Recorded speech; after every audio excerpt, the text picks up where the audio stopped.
talk about cleaning and priming. First, you're going to hold the pipette near the top end with the dominant hand and the fingers. Make sure the index finger is free to move. Take the bulb into the non-dominant hand and give it a squeeze. Place the open end of the taper on top of the pipette. Place the tip of the pipette into the solution, which is the deionized water. Make sure it is vertical, and then slowly release your grip on the pipette bulb.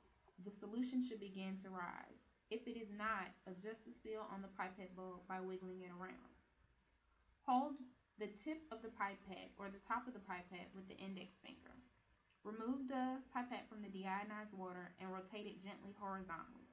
Hold it vertically and tilt it into the waste beaker along the sides. You're going to allow it to drain. Hold it in position for 10 seconds to make sure all the liquid is drained from the pipette. Then we're going to do what's called blowing the pipette to remove any liquid that remains in the tip. And to do this, you're just going to take the bulb, place it over the top of the pipette, and squeeze. You're going to repeat twice with deionized water and 3 times with the solution that will be transferred. Make sure to never put the pipette directly into the stock solution, as this can cause contamination.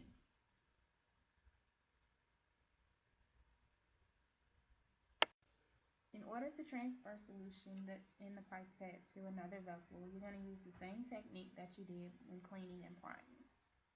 You're going to hold the pipette near the top end with your dominant hand and fingers. Make sure the index finger is free so that you can move it. Take the bulb into the non-dominant hand and give it a squeeze. Place the open end of the taper on top of the pipette. Then you're going to place the tip of the pipette into whichever solution it is that you're trying to transfer. Make sure that it's vertical.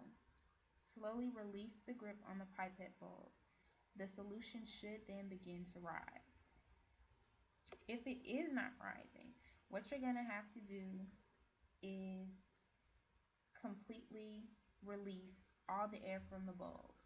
Rest the tip of the pipette on the bottom of the glassware. Replace the index finger with the bulb and squeeze the bulb and replace the bulb back on top of the pipette. Continue as before. And you're just going to continue to draw solution into the pipette until it reaches the graduation line. Lift the pipette out of the solution, and then you'll wipe it down to remove any excess. And here, once you lift the pipette out of the solution, you'll write down your starting volume.